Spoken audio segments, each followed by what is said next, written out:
guy was taking a bath when three girls suddenly burst into his room, sent by the princess to wash the guest's body and his desires. Could this be paradise? Are the gods finally rewarding his suffering? A few months earlier, before the world was attacked, this guy's girlfriend told him they were breaking up because Hyun Myung had no future and didn't deserve to marry someone like her. They'd been together for 5 years, and now it was over. It hit him hard. So hard that the MC quit his miserable job and locked himself in his room, doing nothing but gaming. But this guy has a talent for one thing. He's the best player of Pangania, a game so brutal it makes Dark Souls look like a bad joke. In this game, even the NPCs can betray you and land a fatal blow. Die in the game, and you lose all your progress, forced to start a brand new character from scratch. Every quest puts your life on the line. The only upside, every time you die and lose your character, you earn soul points. Points you can pour into boosting your next character's stats. Our protagonist is a washed-up loner who's been grinding this game for years, sitting on millions of points. And when he finally creates his first character with every stat maxed out, something unprecedented happens. His computer screen turns blood red, a voice rips through his mind until he blacks out. And this time, he won't just be playing his character, he'll be living inside their skin. If he dies or fails the mission, it'll be real death. He wakes to the sound and pain of a whip on his back. He is told that if he falls one more time, he will become hydrogen food. Reality has not yet sunk in, but seeing all these slaves in the desert, he remembers. He does not want to believe it. A hydrogen carrying cargo and slaves. The mercenaries strike him once more. Unless he wants to lose his life, he must walk. Hyun Myung now understands his reality. This is the game's starting scenario. This place is just like Pangania. If everything is the same, he cleverly speaks the magic words. Status window. A system screen appears before him. Hyun Myung can't believe it worked. The window says all his attributes are 12 and he has several active and hidden talents. There is no mistake. He is in the game world. If he dies here, it is character death, which means he is the character now. He notices something strange. The points go from 1 to 10, so how does he have 12? Besides that, what are these 13 hidden talents? He has no time to think about it. The ground trembles intensely. Hyun Myung has no idea what is happening, and not even the mercenaries seem to know either. On the horizon, the army of the Desert Queen is charging forward. The woman comes mounted on dragons. Her very presence terrifies the soldiers. But the MC is surprised, because he recognizes this woman. This is the Snake Princess, and he has seen her before. Then the system issues an alert. The main quest has been generated. He must survive to get good rewards. If he dies here, his body in the real world will also die. Now he feels the fear. His life is truly in danger. A shower of arrows is launched into the sky. The slaves cannot defend themselves or escape. Hyun Myung freezes, realizing his life is at risk. He is paralyzed with fear, but when his face is wounded, Hyun Myung's mind clears. Furthermore, the wound unlocks his first hidden talent, the monarch's heart. The slaves are struck by arrows, and now the soldiers come to eliminate the rest. Hyun Myung needs to break free of his shackles, and there are the keys. A soldier is about to reach him. A single sword strike in this world is fatal, but Hyun Myung grabs the dead soldier's sword. As he takes the blade, a powerful energy surges through it. The soldier who tries to strike him does not even see the slave move past and land the blow. He is defeated in an instant. Hyun Myung now has only one thing to do. Use his Master of Arms talent, activated the moment he picked up a sword. He cannot afford to fail even once. More soldiers come. He moves through them, shattering their weapons and cutting their limbs. A bald soldier's spear is cut in two, and Hyun Myung grabs the broken tip. He hurls it at another soldier, killing a second bald man. The mercenary with the covered face also tries to attack. Hyun Myung dodges the attack, and he realizes he can see something beyond the normal. A blue line that shows the openings in the enemy's defense. This must be another hidden talent. Then with a precise strike, he runs the mercenary through. Hyun Myung is a savage force, but there are nearly 500 soldiers here. There is no way to face them all without growing exhausted. There are too many of them to fight at once. Hyun Myung receives an alert that his sword proficiency has reached level 6. The same happens with the spear, which also reaches level 6. This rate of growth is also abnormal. But even with all this, there are more than 500 soldiers. Sometime earlier, the Snake Princess is in another place. An even more beautiful woman questions why the expedition to the demon world failed. It is both a question and a threat. The princess simply confirms the failure. The queen says that if word gets out that the desert city of Faisalmer sent no troops, the fools on the central continent will blame them for the failure. The Snake Princess must go to the Kaltzman Desert and eliminate every participant from the expedition. They must eliminate all evidence that could prove Faisalmer sent no troops, and anything that could be tied to the failure. The queen promises to lift her curse if she succeeds this time. She kneels. She then says she understands the order. This time she will not fail. As the commander, she waits for the soldiers to report that they have defeated everyone. But a soldier says there is one last slave who refuses to die. The princess does not understand how a slave could stand against a soldier. The truth is, he did not just resist. In reality, he made the soldiers unable to fight back. There are 500 of them, but they are all afraid now. Even as he gasps for air, a system notification appears. He has reached level 2. Hyunmyoung is determined not to die, and one of his talents cures his fatigue. This is perfect. Now he is ready to face them all. Of course, the soldiers are afraid. This forces the princess to take the field herself. Hyunmyoung never expected to see her this close. Isabella von Dersian, the Serpent Princess. The system shows she is level 8 and cannot leave the area due to a negative effect from the Queen's curse. Confirming she is level 8, Hyunmyoung knows he has no chance of surviving against her. In this world, you are weak until level 7. Once you reach level 8, you are considered among the strongest in the world. Only the great bosses and leaders are level 8 in this game. Facing her is like an ant against a lion. But something else catches Hyunmyoung's attention, and it is not the girl's chest. It is the system notification about her being under the effect of a curse. The woman dismounts and announces that the NPC's little show is over. Hyunmyoung can feel her gathering aura with every step. He needs to think fast to survive. He is considered the best at this game, and not just for his mechanical skill. He knows everything about the game's lore. As Isabella attacks him with a mortal blow, he asks if she does not want to be free of the Queen's curse. Hyunmyoung gambles everything on his words. The blade stops. It worked. The fish took the bait. The woman stares at him, trying to understand how he could possibly know that. She desperately wants to know who he is. Hyunmyoung claims he is the Star Bearer and can help her break the Queen's curse, allowing her to leave this desert. Isabella is even more surprised by this. It worked. The girl believes him. Hyunmyoung knows that the Star Bearer is an NPC class required to transcend to the maximum level. The class exists only for NPCs, and it is clear he is not the real one. But removing the Queen's curse requires the blessing of the stars. Since she wants to be free of the curse, she has to listen to him. The reason he is so sure she wants to be free of the curse is quite simple. Isabella von Dersian is a character he created. She was an unfortunate character he had to neglect because she chose the wrong starting point, and the Queen's curse is a mechanic designed to keep players in the initial area at the start of the game. But a player character is meant to see the game's ending, and they are supposed to travel the world to reach it. But he left her in this place, trapped by the Queen's curse. Isabella asks for the protagonist's name. Hyunmyoung replies that his name is Randolph, and so, his character name is set. They both stare at each other, an incredible tension between them. But Isabella turns away, saying she will postpone taking his life for now, but if he is lying, she will cut him into pieces. Then she orders him to be escorted,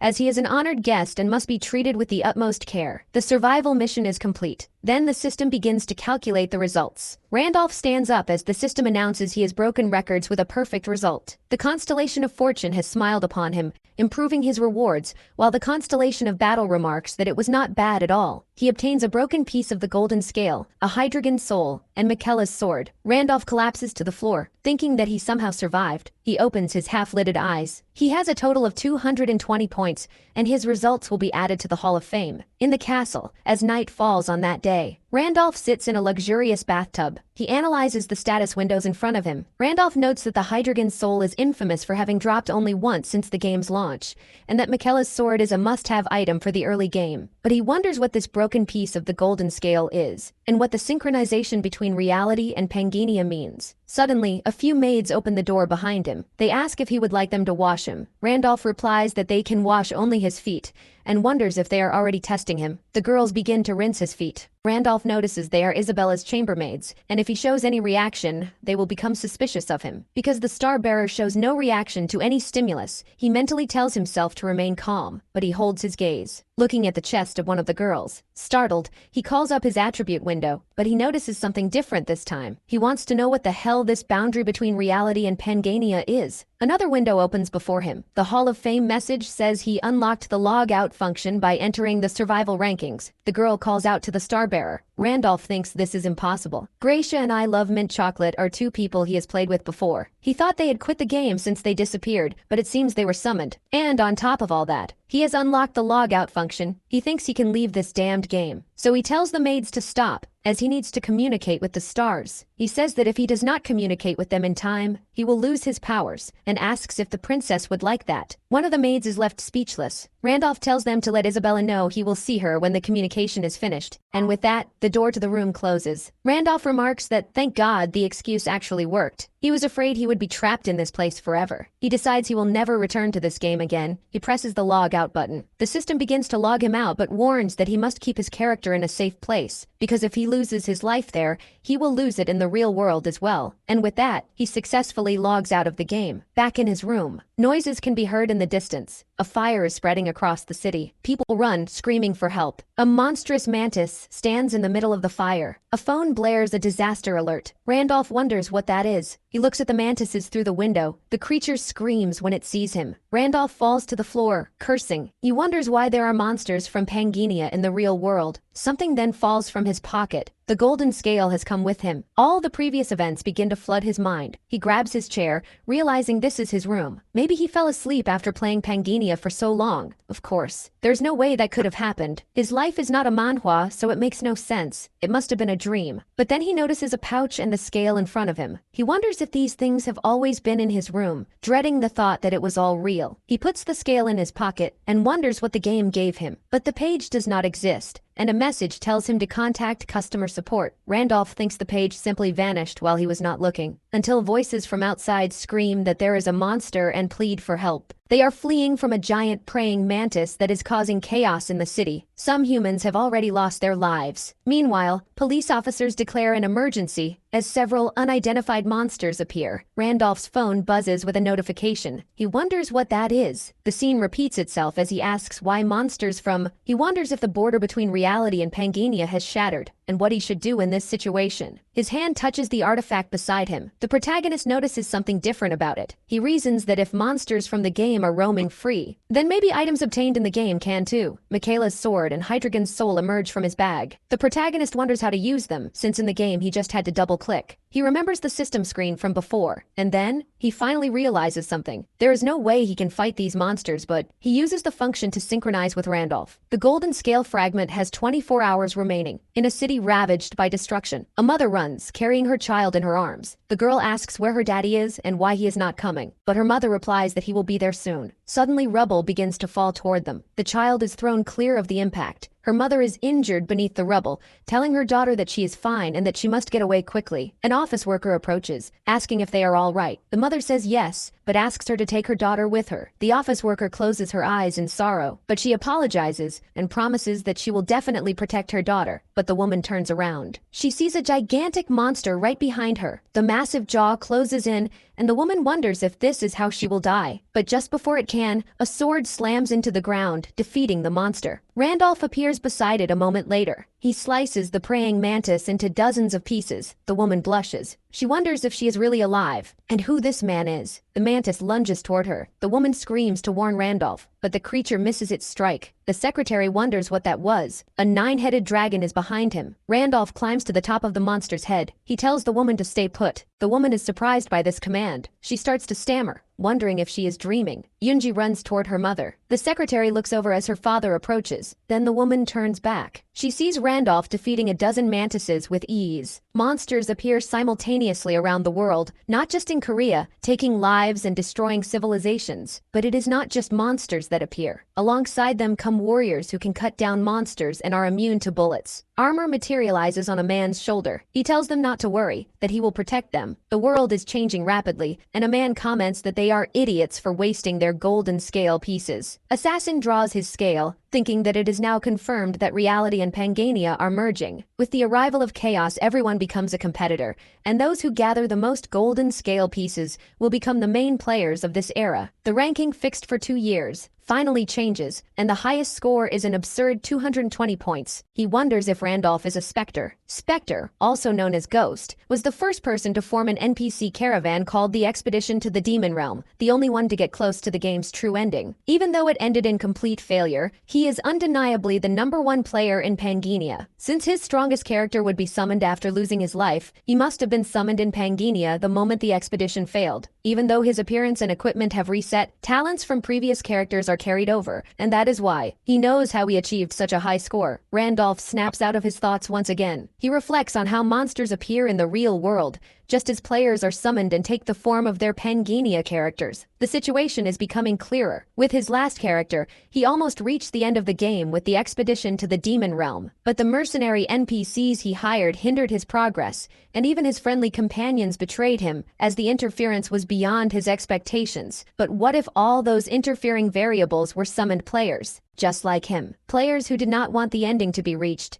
or who considered him a rival, and that might still be the case. If the border between reality and Pangania has collapsed, he cannot just log out and hide. To ensure his safety in this world, he needs to get stronger, fast. So he opens the castle door. Isabella asks if he has finished his communication with the stars. The protagonist confirms, saying he has come to fulfill his promise to her, and Isabella replies that this is great. Randolph says he has one condition, and the girl questions him. The maids quickly leave the room. The protagonist answers that he wants to go to the sanctuary. Isabella asks if he is insane, and Randolph thinks about his second main quest, to obtain the class he wants. A class that can only be obtained in this place. He tells her there is a star there. The mission the system provides is to obtain a class, with a reward that varies according to its rank, amidst a strange structure. Isabella walks through a sea of bodies. She wipes her face with her blood-stained dagger. Randolph reflects that it only took her a few minutes to finish all the guards. There is no better ally than her. A few hours earlier, he asks to be taken to the sanctuary. The scenes from the previous chapter repeat.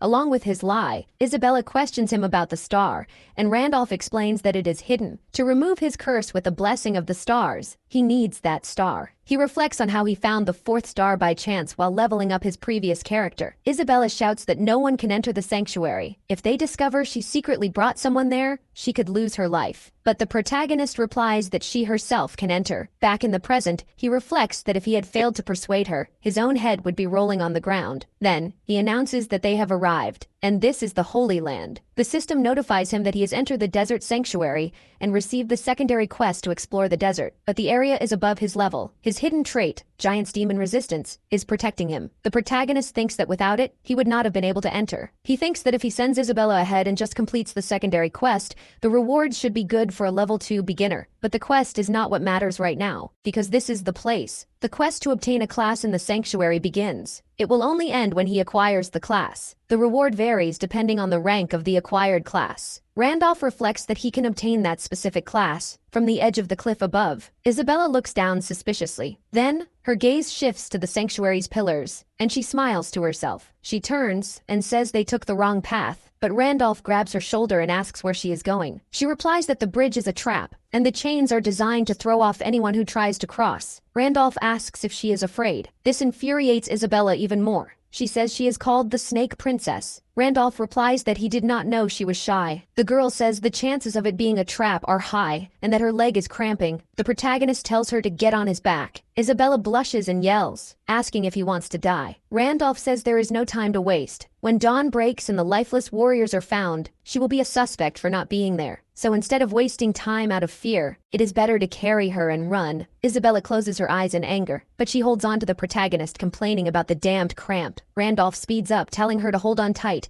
He then runs towards the pillars. Isabella yells, demanding to know where he is going because this is the wrong direction. There is no path there, but Randolph jumps anyway. The system activates his mutant trait, allowing him to see all secrets invisible to the human eye. Isabella asks if there is an invisible path, and Randolph replies that this is the real one. The princess thinks he knows a path that even she, as Feiselmer's second-in-command, does not. He also seems unaffected by the stellar difficulty, and many strange things are happening. Randolph looks back and says he did not know the second-in-command was afraid of heights. Isabella thinks he is acting completely relaxed in front of her, and this confidence does not come from strength alone. It is as if he is welcoming an old friend he has not seen in years. Isabella asks if they have met before. Randolph replies they have never been in the same place, and she asks what he means. Randolph explains that it means he has seen her, but she has never seen him. Suddenly, a storm of energy floods the place. It transforms into a plane with a pile of stones at its end. He realizes it is a domain barrier cast over the entire area, and only those who follow the designated path can see what is ahead, if his memory is correct. Something amidst the pile of stones begins to glow red, then the entire place begins to tremble, and 3 defender golems emerge before them. They prepare to fight him. Randolph thinks that this time the guardians are golems, and judging by the size of the rune, they are high rank. Fighting them would only mean defeat. He then asks if Isabella is over her cramp, and she tells him to shut up and watch. The 3 golems charge toward them. One prepares a strike, sending its fist flying toward Isabella. The girl simply breaks into a mocking smile. The stone golem's entire arm is severed, with just a raise of her hand. She says she will finish this quickly. She then dashes forward, using the other stones to propel herself. One of the golems is caught off guard. It is split in half by Isabella's advance. Randolph thinks she is an expert assassin. Her power is ridiculous, even for the character he created. All the golems are brutally torn in half by the girl's power. Randolph reflects that this is the power of a level 8. Suddenly, a system screen appears before him. He can acquire the Golem Creator class, and Randolph wonders if the system is recognizing Isabella's skills as his own. Summoner-type classes are rare in Pangania, making Golem Creator a very good class. In terms of ranking, it is at least high rank, but this is not the class he wants, so he declines, because the one who can grant him the class he wants is something else entirely. The dark energy flooding the area surprises Isabella. A figure emerges from the shadows above them. The ancestral king and master of the mountain, buried by the nameless star, rages at the invaders. Randolph says he has finally appeared, the great god who guards the star, the ancestral king Drummond, and so, they both stand motionless before the serpent. The system warns that the player's level is much lower than the recommended level of 10. Randolph notes the crushing pressure, and he is the guardian of the sanctuary. Isabella asks if he came here expecting her to defeat the mountain guardian for him, and Randolph says that despite its appearance it is actually quite gentle. He claims it would never attack him, but the snake immediately lunges forward. It strikes at Isabella. The girl falls to the ground. Randolph is completely surprised by this. Isabella glares at him with rage. Randolph comments that this is strange,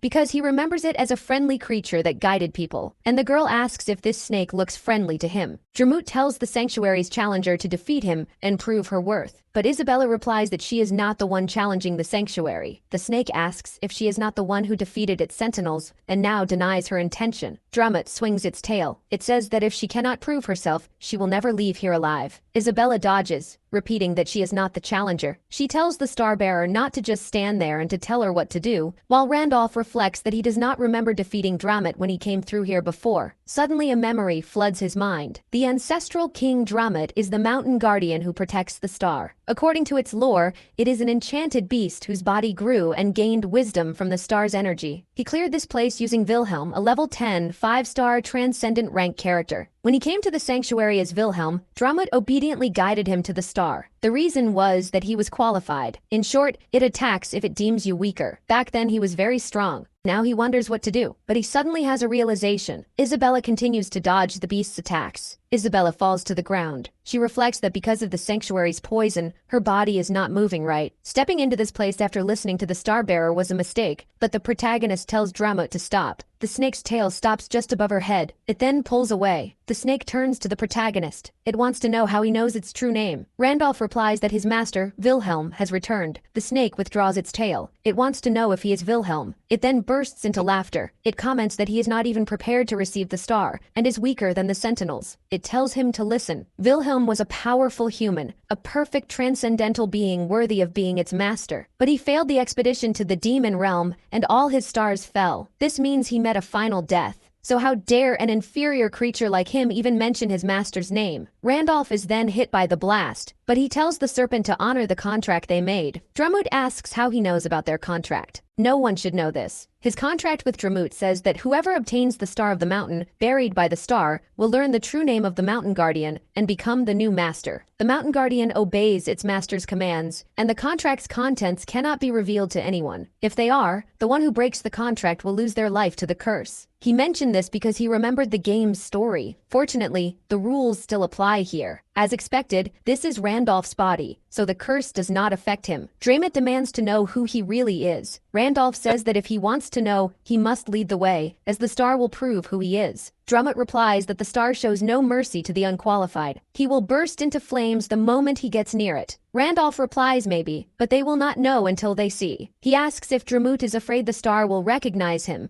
and reveal him as its true master. Drummond finds this funny. He says he is just a brat who looks like he could be destroyed in a single bite, and wants to know what gives him the confidence to be so arrogant. He tells him to follow, as he will lead him to the star. He does not believe he is Wilhelm, but since he knows of the contract, killing him does not feel right. He would rather let the star dispose of him. With that, he moves ahead of the pair. As night falls over the area, Isabella asks if this is it, the place where the star is. Randolph confirms that it is, the object on the altar to be exact. The star rests on top of a pentagram. The girl asks if the skull is the star. Randolph replies that, to be precise, it is the face of Leah. When Leah, the twin goddess of Pangania, lost her life, her body split into 32 fragments and scattered across the continent. These 32 fragments are what people call the stars. They are used as catalysts to break the player's limits, allowing them to reach transcendence. The protagonist then focuses on the item. A torrent of fire erupts before him. Isabella screams, asking if he is all right. Drummond laughs, saying he warned him he would burn just for getting close. Even with all his confidence, the star rejected him. But the protagonist's figure stands within the flames. He thinks that Drumut is a truly annoying creature. This star only takes a player's life in one situation,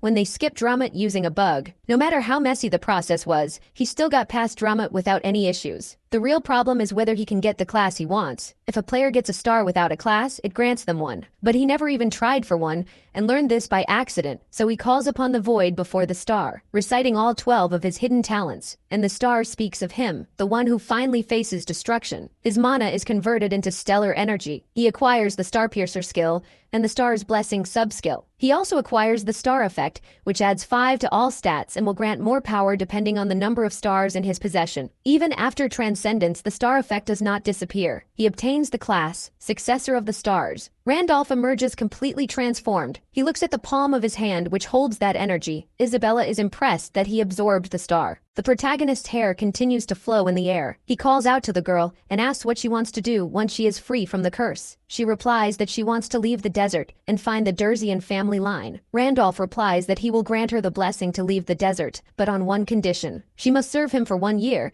and after that he will guarantee her freedom and help her find the Durzian family line. Isabella remembers the queen from her memories. She clenches her fists in anger. Randolph places a hand on her shoulder. He says that he is not the queen and that he does not lie. The girl is taken aback by this. She then bites her lip. She kneels and says that she will serve him. Randolph replies that she has made an excellent decision. Alias calls out to Drumut, wanting to know if the owner of the star is its master. The serpent becomes docile and says yes. The protagonist says that in that case, it must bow. The system begins to calculate the rewards, noting that he has reached 230 points and the Hall of Fame has changed. Several combat-oriented constellations are beginning to take an interest in his movements. From afar, the queen senses a presence that enrages her. She remarks that Isabella entered the sanctuary with the slaves she captured, and that they must capture them both immediately. In the normal world, in the middle of a city, a coffee shop is open at this time of day. Two twins question if Randolph is really Spectre, certain that even ignoring the first main quest, getting a class score higher than Gracia's is impossible unless you know the game inside and out. The veteran ghost player who has played the game for 5 years, Spectre, has finally appeared. This will cause a huge commotion, and they can contact him before anyone else. A girl asks how,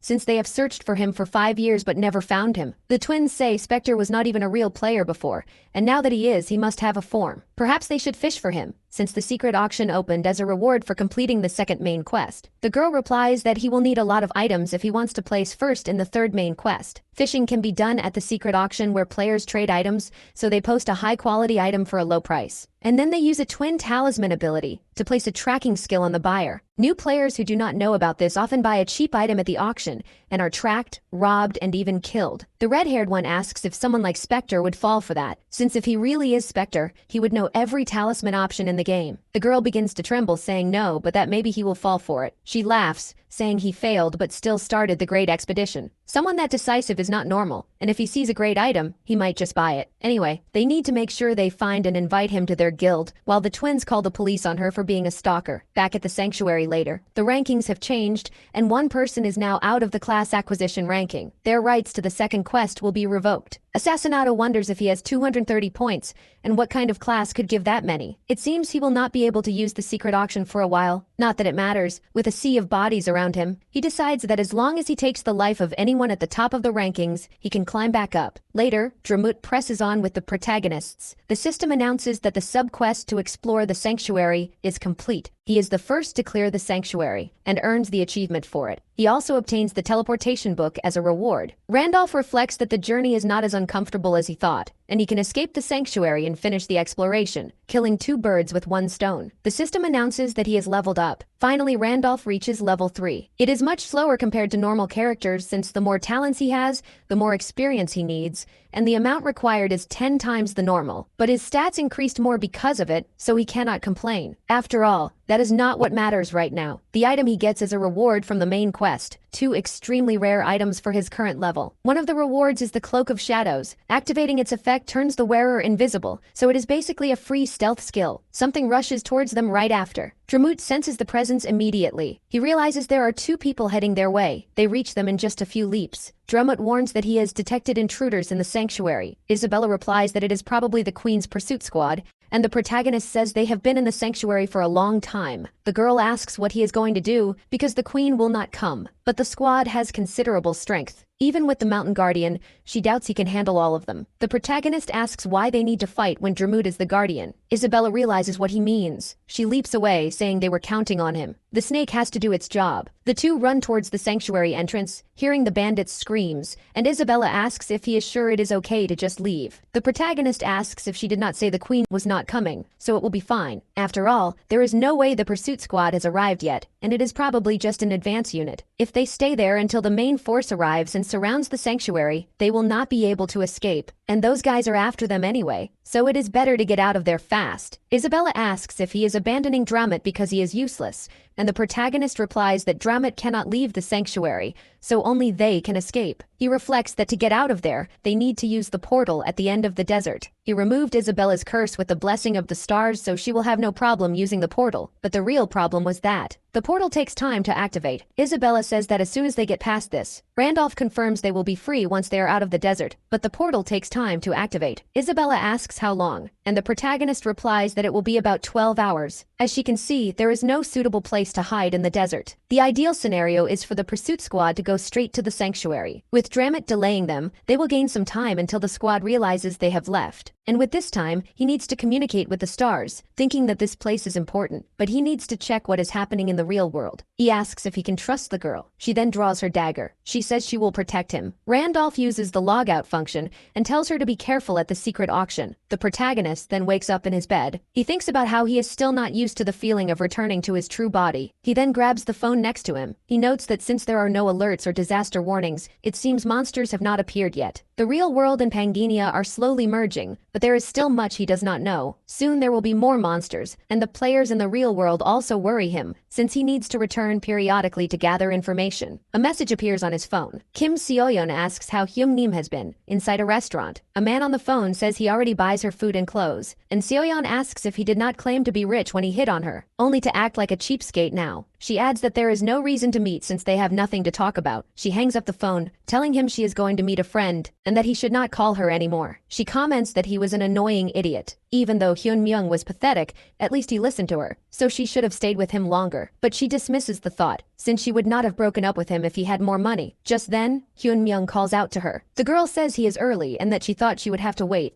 but the protagonist asks why she called so suddenly. Seoyeon says that maybe it is because it has been a while, but she feels he has changed a little. Hyun Myung tells her to get to the point, as he has urgent things to do. The girl thinks he is acting unusually proud, and says that some things never change. He always comes as soon as she calls, even today. That is something she always liked about him. After they broke up, she realized how good he was. She kept thinking about him and regretted what she did. Hyun Myung remains silent. He wonders if he should order a drink, since she called him here but is not even paid for one. He then stands up, saying that if she is finished talking, he is leaving. Seoyeon yells for him to wait, saying she misses him, and that this is all because of what he said when they broke up. Hyun Myung asks if her new boyfriend knows she is meeting with him. He adds that if she is going to hit on multiple men, she should delete her photos from Instagram, not just change her profile picture. He walks away, but Seoyeon runs after him, begging him to please listen. The protagonist thinks about how strangely calm he is. He wonders why, and if Randolph's growth also affects him in the real world. A man shouts that he was just being nice, but she is calling him a stalker. He demands to know what the crowd is doing, while the girl tells the pervert to let her go. He pulls out a box cutter and lunges at her. The girl screams, shutting her eyes, but the man's hand is caught by Hyun Myung. The girl is stunned by this. The protagonist says this has gone far enough. The man asks why he is interfering and tells him to let go. He screams in pain, yelling that his wrist is going to break. Randolph realizes that even without using the broken scale fragment, he feels he can easily break a wrist, and that his real body has truly changed. So he throws the man away and asks if the woman is all right. She replies that she is alive thanks to him,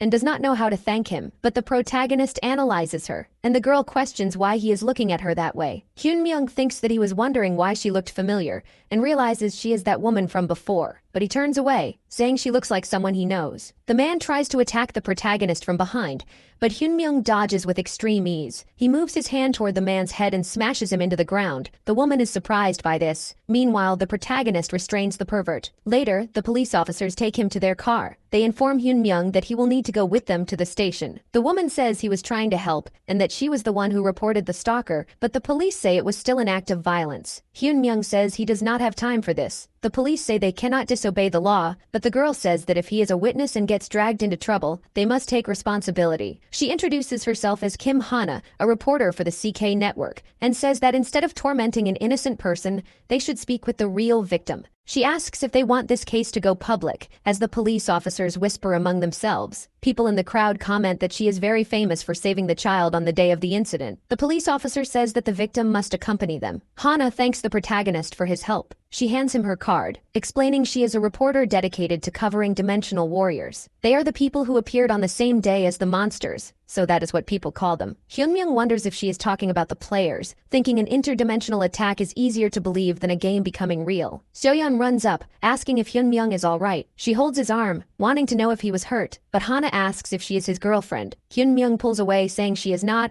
and adds that he does not have a business card. He gives his number to the girl, and Seoyeon is devastated by this. Hana says that Park Hyun-myung is a nice name. She tells him to message her tomorrow for dinner or coffee, saying it is her treat, and Hyun-myung says he will not refuse. Seoyeon asks how he could do this to her, and that he is just a nobody. On her way home, Hana's cell phone rings. She answers, and the caller asks if the great Kim is having a good weekend. But the executive director went on a trip and left her with a task, to interview the player Gracia. Hana asks if this is the person who saved America and is now treated as a hero, and why she has to handle such a big shot. But the main thing is that she is coming to Korea. Back in the game, a sea of bodies. Isabella pants, breathless from exhaustion. She remains on her feet even after taking the lives of 100 assassins. She stumbles slightly. One of the mercenaries tells her the queen orders her return. She must hand over the slave behind her, and they will pretend none of this ever happened. But the girl's dagger remains at the ready. In response, the assassins advance on her. Isabella stands her ground, analyzing everything she can do. Suddenly, an energy floods the area. The teleport is activated, and teleporting to the starting point is free. Isabella manages to stay on her feet thanks to his support. The protagonist tells her she held up well. Isabella asks if he is done communicating with the stars. One of the mercenaries tells the others not to stand around and to execute the traitor. The protagonist says that she kept her promise to protect him, so now he must keep his. He then releases the power in his hand. He uses the Star Piercer skill, which consumes all his energy, and has a total duration of 41 seconds. Those men begin to die with brutal speed. The protagonist tells her this is her moment of freedom, and she should enjoy it. Isabella says that this is the power of a starbearer. He turns and tells her it is not too late, and that she can go back if she wants, because he will not stop her. The girl remains still and says no. A smile spreads across her face, because she will stay by his side. The curse of limits placed on Isabella is nullified, and a connection is established with the city on the central continent of Arcana. The system welcomes them to the Golden City. It offers a tip that this is a city where materialism has reached its peak, and without the wealth of a noble, one should avoid entering the inner districts. Merchants converse with civilians, while other people ride by in carriages. Isabella comments on how extravagant it is, and Randolph says this is the Golden City, where everything can be solved with gold, and that first, they need to earn some money. The girl says that if it is gold, he should not worry, because she brought 300 coins with her. Randolph sighs at this. He says it will last one night at most, and the girl is surprised. The girl says that is impossible, that 300 coins can buy 10 slaves,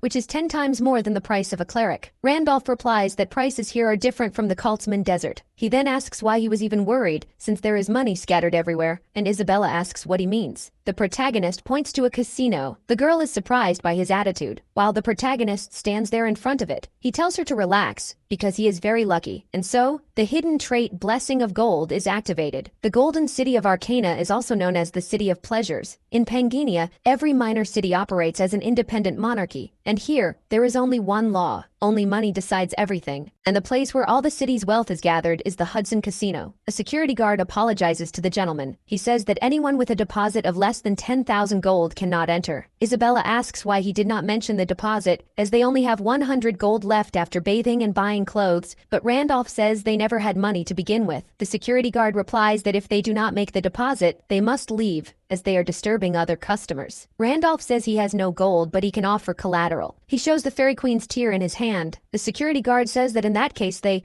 have a VIP client, and so everyone kneels before him. Isabella asks what he gave them, and Randolph replies that it was a Fairy Queen's tear talisman. It was one of the rewards he received when they visited the sanctuary, and it is worth at least 1 million gold. He is calm since it is just a deposit, and as soon as he wins some money, he can pay to get it back. A roulette wheel begins to spin rapidly. The ball lands on a red number, but then it rolls onto a black number. Everyone celebrates as he wins again. He started with 1,250 gold, but now he has already won over 1.5 million gold. Randolph thinks that as expected of the blessing of gold, there is no better trait when it comes to money. Isabella says they are rich, and the croupier addresses the gentleman. He says they will give him all his winnings, but he is banned from entering the Hudson Casino ever again. Every customer who copies his bets is winning, and it is becoming a serious problem. That is why the security guards are here to handle the situation. The croupier asks him to leave the premises. Isabella glares at the guards with intense rage, but the protagonist says he will leave. But he needs to speak with the owner of this place, and the croupier says that will not be possible. The protagonist tells him not to get the wrong idea because he is not the one who will want the meeting. His boss is the one who will want to meet him, and the croupier should tell him about Randolph. In a private room, a man analyzes the Fairy Queen's tear with his hand of observation. He thinks that it is real, but wonders who could possibly possess it. It is carried only by the knights of the Fairy Queen, and fairies rarely leave their realm. A fairy knight is powerful enough to take the lives of at least 3 level 10 individuals. He has searched everywhere for one, but no one was selling it. To think an item like this would come to his casino on its own. A subordinate calls for Mr. Hudson and says that the man who left the talisman as collateral has asked to meet with him. He says he wants to meet with Hudson. A smile spreads across the casino owner's face. Later, they meet at a table with tea. Randolph remains impassive, looking at the table. Hudson wonders if this is the man who used the Fairy Queen's tear as collateral, noting that he does not seem strong. He heard the man wanted to speak with him, so he asks what he meant. Randolph says that was the only reason. He knew Hudson would want to meet him, so he had the message delivered. He needs the talisman he used as collateral. Hudson says Randolph must know he collects rare talismans,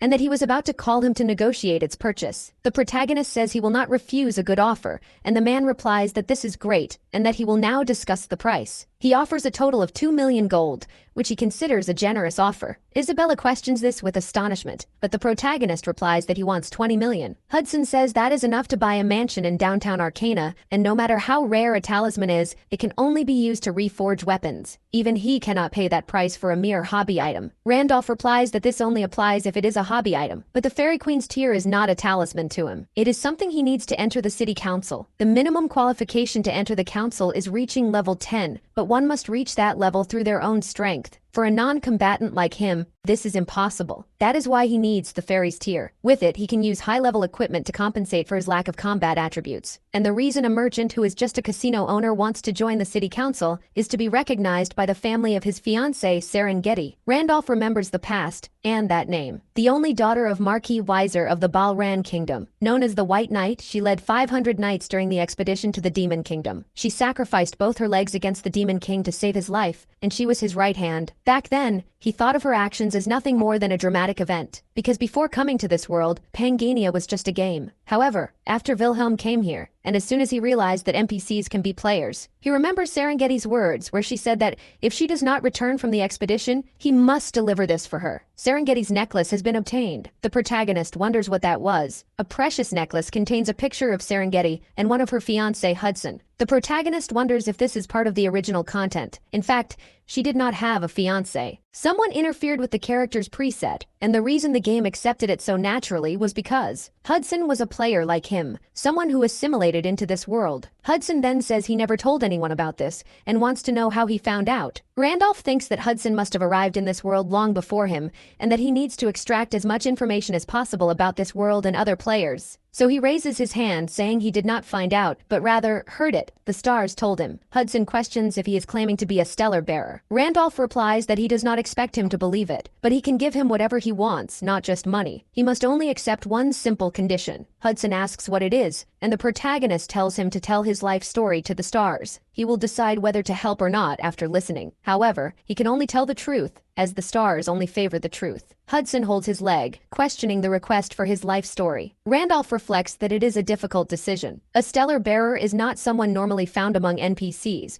and revealing personal information could expose him. Hunters are NPCs who specialize in hunting players. They call them criminals, executing them on sight. Players have lost their lives countless times. Their infiltration methods vary so much that the only countermeasure is extreme caution. This is why Randolph does not want to reveal himself either, but he is certain that Hudson will accept his offer, because to him, Serengeti is not just a random NPC. The man stares at the photo of his fiancée. He answers that it is fine, and he will share his life story. He will start with Serengeti, since most of the things he wants are intertwined with her. She was a brave knight who took part in the expedition to the demon realm, led by the 8 heroes. The protagonist asks what he is talking about, since Wilhelm led the expedition, and Hudson confirms he was the most famous, but the expedition was conducted by all 8 heroes. There were internal conflicts among them, which led to the expedition's failure. Randolph asks if he knows who the 8 heroes are, and Hudson confirms he does, as they are legendary figures. Among them, the strongest after Wilhelm was Gracia. News reports wonder who the man riding a monster was,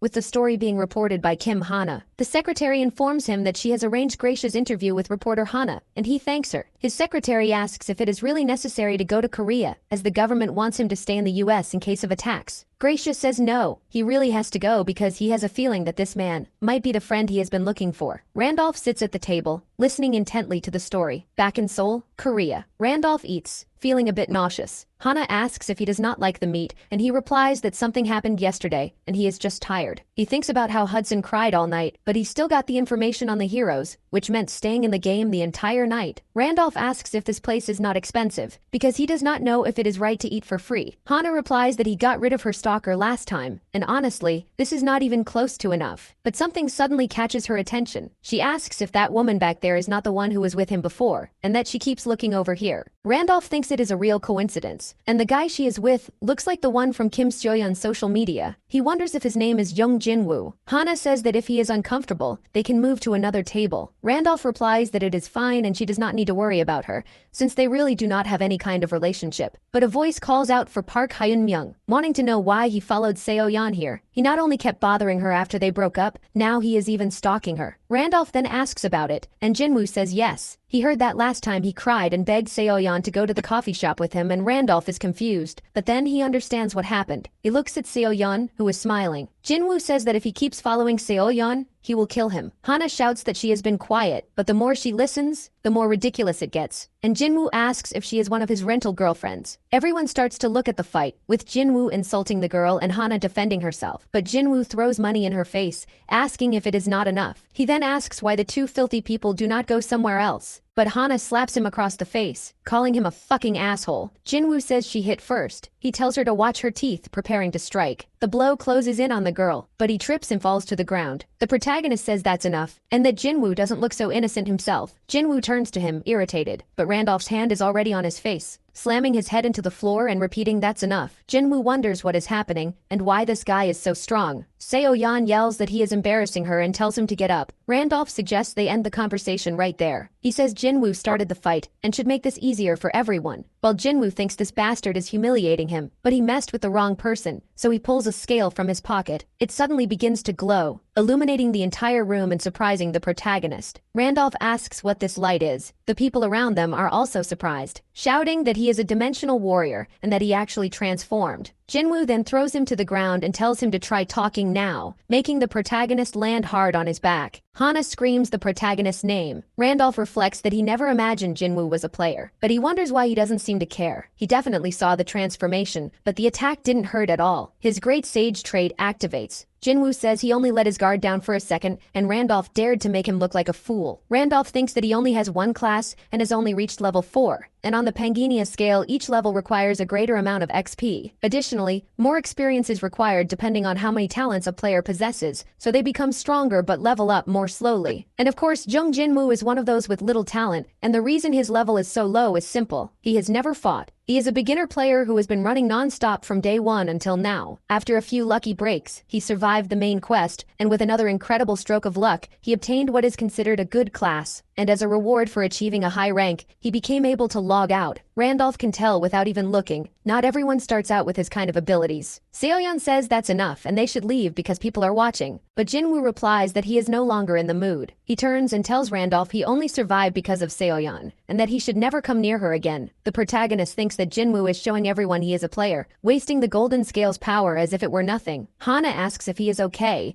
and the protagonist says he is. He tells her to let it go since they were the ones who hit first. It was no big deal, and they should just finish their meal. But a strange sensation washes over his body. An earthquake erupts, startling everyone around them. The protagonist thinks it cannot be. The walls around him are shattering. The collapse is starting again, and monsters are about to appear. Hana says they need to run, but Randolph covers her mouth, telling her to wait a bit. Everyone flees from the monsters savagely attacking them, but they are not actually trying to bite. Randolph thinks they are lucky that putrid worms appeared, since they only feed on nearby corpses, and as long as no one attacks them, that other thing will not appear. But some of them surround Jiwoo and Seoyeon. She screams at her boyfriend to do something. He readies his spear. Randolph yells for him not to attack, but it is already too late for that idiot. Jinwoo wonders how he defeated it in a single strike. He realizes he is stronger than he thought, screaming that he will wipe out all these damned monsters. Everyone shouts that this is to be expected from a dimensional warrior, and that they should flee that way. Jinwoo thinks he is not even afraid, that these things are nothing. Randolph tells Hana to get as far away as she can, far away from that idiot who is fighting, as far away as possible. Jinwoo wonders where this mist came from. His vision is blocked. Suddenly, a hand reaches for him, covering his eyes a moment later. An observer lurks behind him. It wants to know who it was, who took the lives of its children.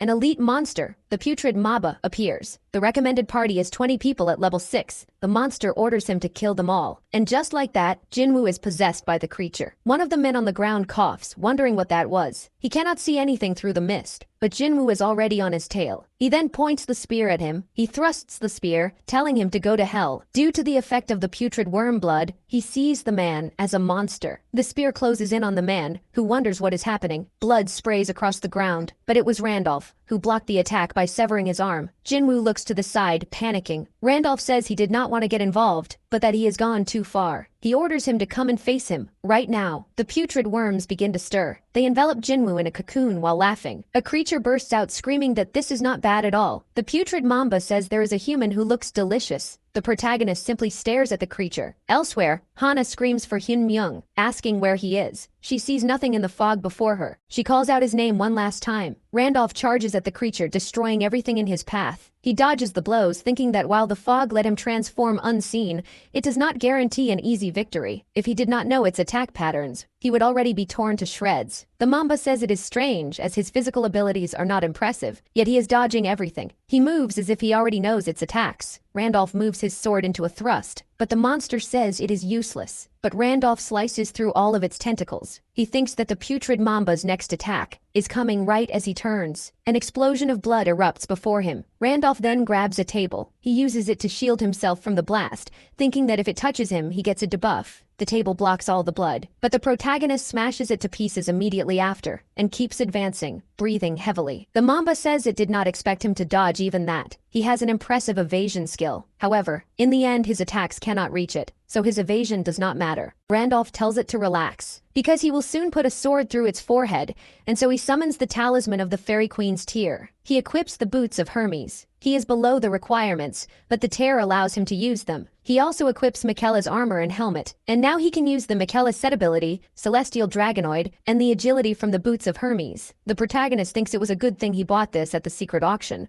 but he is reluctant, as he should only use the tear when absolutely necessary. The boots of Hermes imitate the feet of a god, and wearing them allows one to run as fast as the wind. Randolph charges forward, thinking that he will keep his word nonetheless. In a single step, he is already face to face with a monster. A tentacle flies toward his face, but the protagonist easily dodges it. The ground caves in around his foot, but Randolph keeps moving forward without stopping. He moves so fast he even leaves a trail. He surprises the monster by appearing behind it. It turns, calling the protagonist a bastard, shooting the spines from its back, but Randolph deflects them with extreme ease. He then moves his sword. He glares coldly at the monster from behind his helm. This time, the creature's tail moves. It strikes, forcing Randolph to retreat. He spits a little blood from the impact, but he still defends himself with his arms. The system activates the ability of Michaela's set, transforming him into a celestial dragonkin. The monster says he still has tricks up his sleeve. As it gathers blood in its mouth, it shoots at the protagonist, calling him a damned rat. Randolph reflects that this is the putrid Mamba's last attack pattern, and if he can just withstand this. The blood closes in on his boots. The Mamba says there is no way he can withstand this, and that rat should lose his life in its bloody cyclone. From within, energy begins to gather. The protagonist releases the effect of his clothes and a gale is created. The Mamba says he is using the wind to blow away its poison mist. The putrid mamba has 4 patterns, and after using them all it enters a brief state of confusion, unable to act. But when the confusion passes, the next cycle is enhanced. Randolph advances, saying this means it is his only chance to win. The putrid mamba asks him to wait a moment, before losing its head to the blow. Randolph drives the sword into it, saying he told it that he would stick a sword in its forehead when all was said and done. The system congratulates him for defeating the black mamba alone. Thanks to this,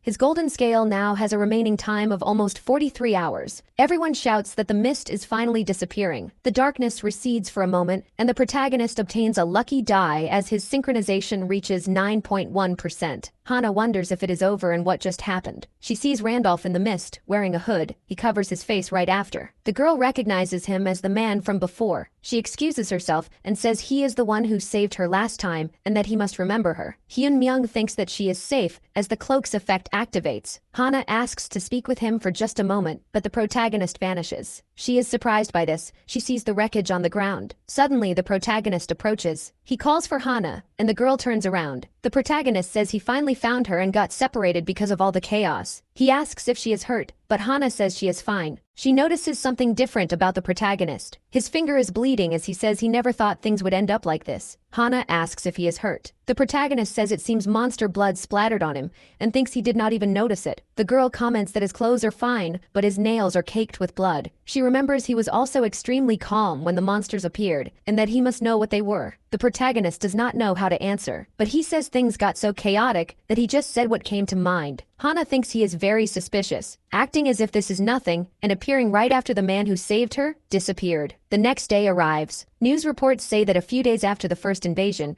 there was a report of another. Some warriors warn that these attacks will continue to happen and express their opinion that a long-term operation with the government is necessary. As a consequence, countless civilians lock themselves in their homes and the streets become empty. In response, the citizens show their dissatisfaction with the government, which may have led to the large number of victims in the second incident. Government officials watch from a table. A bald man comments that they were carefree, but now they are making this whole mess. Another man replies that at the time, people who were not directly affected could not feel the gravity of the situation. A woman says it may have been something beyond the ordinary, so the government probably tried to keep the situation calm at first. Finally, their boss says that with this incident, everyone must have realized that an invasion can happen again, and this is the perfect time to declare the emergence of their alliance. Taewoo continues that the other alliances are probably thinking the same thing, so they need to hurry and recruit talent, and the woman says they are checking the videos. They are CCTV images, so it is hard to see clearly, but if he took down the putrid mamba alone, this man must be Randolph, who came in first place. Another comments that they said Randolph just finished mission 2, so he is at most level 4 or 5, and should not even be able to use the boots. It is possible that he used a talisman, and he is someone they need. Right after the specter disappeared, this man appeared. They are not sure, but it is possible they are the same person. They cannot trust the other player alliances, and need to bring him to their side to stop the rift. Back in the game, Hudson is shocked. He asks if he is saying that he used the tear of the Fairy Queen. Randolph confirms, and Hudson questions why he would do that and if he was not going to give it to him. Randolph replies that he would help him, but never said he would give him the tear. He says he does not need a talisman to achieve his goal, and only got rid of it so Hudson would not cling to false hope, thinking he cannot admit he needed it. Hudson asks if he means there is another way, and the protagonist comments that his face says he does not trust him, but he tells him to follow, saying he will give him a reason to trust. They approach a new place, Arcana's underground dungeon, the sewers. They continue to explore the area. Hudson questions why it had to be the sewers. Randolph replies that it is to remove his distrust, and also because he wants to create an anchor point before they go to the place that will grant his wish. The teleportation book he got from Dramut was convenient, but having to increase the exploration rate every time was annoying. He wanted to explore all of Arcana, but that is impossible with the time he has, so they will have to be satisfied with just the sewer dungeon. Hudson shouts that it is too dangerous to do this with only 3 people. The boss that lives here is a mutant monster rat that requires at least 6 level 8 people to defeat. Randolph stops in his tracks. He says that he knows. The dungeon boss appears and starts walking toward them. The rat's reddish eyes lock onto its target. Then it digs its claws into the ground and lunges forward with extreme speed. Randolph continues to stare ahead without saying a word. Hudson thinks that the mutant monster rat is a monster that uses its speed as a weapon, and normally 6 people would form a formation, but they are completely unprepared. He wonders what Randolph was thinking to do something so idiotic. Randolph tells Isabella to move and she draws her dagger. She moves toward the 10 o'clock position. The rat does not understand what is happening. Randolph thinks that if you know its pattern, its speed does not matter. Of course, this is only possible because Isabella is proficient in combat, and her level is completely different from that of ordinary characters. Hudson breaks out in a cold sweat. Then the protagonist calls out to him. He says that he will keep his promise no matter the cost, and that Hudson should not doubt him. If he says it can be done, then it can be done. Hudson is stunned by this. The secretary informs Mr. Jang that he checked all the nearby CCTV footage, but there are no traces. Jang replies that no one knows anything. This is like a horror story. The secretary asks if they should go meet Mr. Jung Jinwoo again, but Jang refuses, saying the man has gone mad. He is in shock from having both his arms torn off, and going back there would just be a waste of time. Jinwoo stares at the wall in a state of pure shock. The secretary asks about Kim Hana, since she seemed to know something. Jang asks if he is suggesting they invade the broadcast station. Besides, Gracia is protecting Kim Hana, which is causing an uproar among all the players in Korea. They heard that person is conducting a face-to-face interview with Hana. The two of them face each other under the spotlights. Gracia introduces himself to her. Hana says it is an honor to meet him. The secretary asks if it was love at first sight, and Jang tells him not to poke a beehive without reason. He reflects that with the Spectre's disappearance, Gracia is the strongest player. Yet that monster came to Korea just for an interview with a common reporter, and the best thing to do is stay away. If they make him angry, the alliance could be destroyed. Elsewhere, a man asks if it is over yet. The victim asks what he is doing, since real-world PK is supposed to be forbidden. Gracia told them to prepare for an invasion, so this is forbidden in the real world. But the man grabs his face, telling him it is all right. He takes the young man's life, telling him to ask Gracia for help. Blood spreads across the floor. Meanwhile, Murder walks away from the scene. The ranking updates, and he is now a ranker who has gained the right to use the secret auction. Murder thinks that Randolph is definitely the Spectre. If he is not, there is no way to explain the score. If it is him, he will challenge the main quest immediately without hesitation, and by waiting in that place, he will meet him soon, and he will lose his life at his hands. Back in the world of Pangenia, a hydreigon slams its claw into the ground. It stands there imposingly. Smoke then envelops two people. Randolph thinks he was lucky, and his main objective is just to create an anchor point in the sewer dungeon. The lifeless monster lies on the ground. He approaches and pulls a crystal from inside it. It is a mutant rat core, which causes mutations in beasts or can be used as a material for tools. He never imagined he would get a material to evolve the hydreigon. He asks if Hudson handled things at the casino,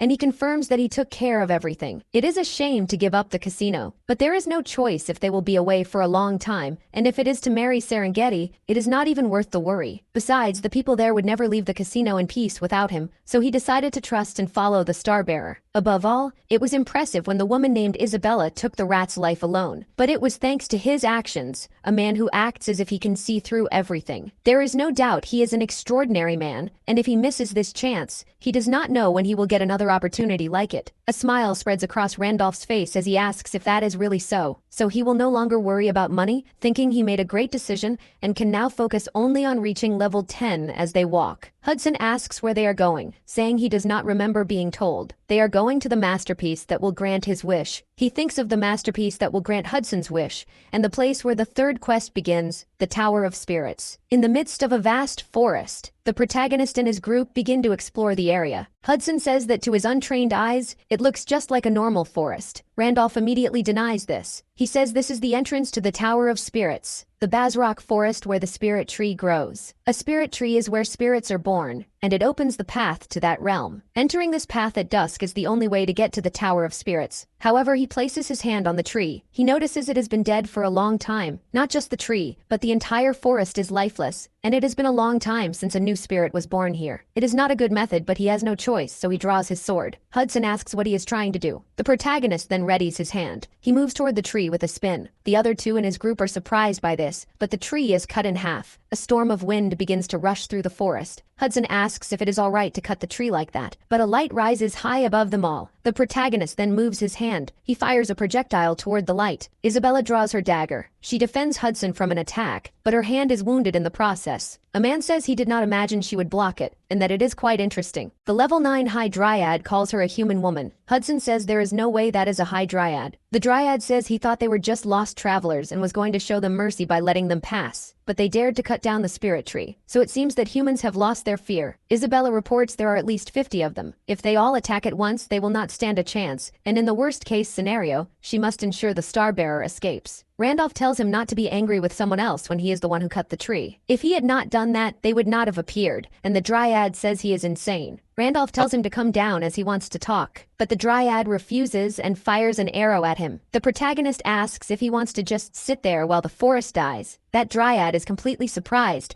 The protagonist says he will bring this forest back to life. He sees no spirit that could bring it life, and he knows better than anyone that if no new spirits are born, the forest will die. He must open the gate to the spirit tower, because he will give this forest a spirit. But the Dryad calls it nonsense, saying the tower is only for the chosen. He then asks if he is saying a wretch like him could enter. Randolph thinks that it is impossible. In the first place, to enter the tower, one needs a relevant talent and must complete missions. Only after waiting for several coincidences to align can one overcome the low odds and enter, and at Randolph's current level, it is something he cannot even dream of. But that would only be if he were an ordinary character. So he tells him to shut up and open the gate. The Dryad asks if he is saying he will save the forest. He is a liar, and they must take his life for destroying the tree. He prepares for combat, while Hudson and Isabella are startled. The High Druid remains silent, but he raises a hand and says, "That is enough." All the other druids are surprised by his decision. The High Druid then jumps down to the ground. He comes face to face with Randolph, telling him to keep his word. The protagonist says that he always keeps his promises and will bring the spirits back to the forest. The High Druid says he does not expect him to succeed, and simply thought it would not be too late to take his life if he fails. He then tells them to follow him to the tower. As the day passes, they arrive at a stone tower. The stacked stones remain immobile. The druid explains that the life force is now draining away,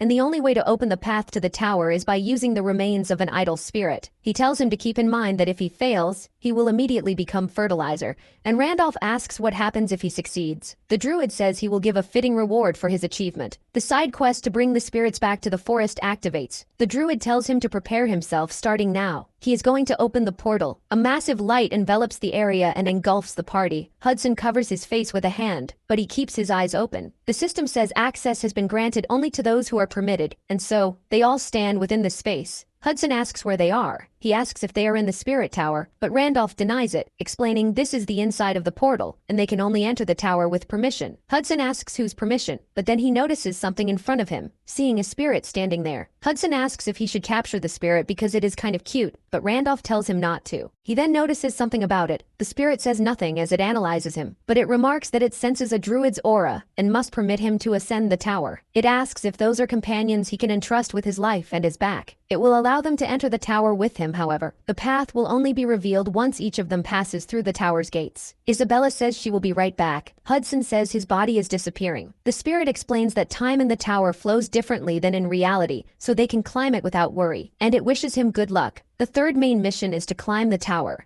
and the hint is to first use the Tower of Challenges found in every city. Randolph finds himself before an immense black portal. He thinks that it has been a long time, but he wonders what kind of gate this is. To enter the Spirit Tower, one must pass through a gate based on elemental affinity. Isabella, for example, has a wind affinity and faces a test of wind. Hudson, who has an affinity for water, gets the water gate. Each gate created this way presents the most suitable challenge for the climber, but he has never seen this attribute before, and it might be an effect of him having all affinities. Suddenly, the gate opens its eyes. It remarks that a being with an affinity for all elements truly exists, and even possesses those that cannot coexist. Perhaps it is thanks to the void element that encompasses all others, yet there is much more to it than that. This is true chaos, and the name of the gate he must pass is the Gate of Chaos. It tells the traveler to be careful. If he is swallowed by chaos, he will never return. In a tidy room, the protagonist analyzes everything before him. For the last 5 years, he played almost every day without tiring. It was no exaggeration to say he played Pangania more than anyone. He knows more about this world's secrets than anyone else. And yet, there are still countless things in Pangania he does not know. A game with insane difficulty that makes completion seem impossible, but it always ignites a burning desire to face the challenge. Its mysteries were firmly established,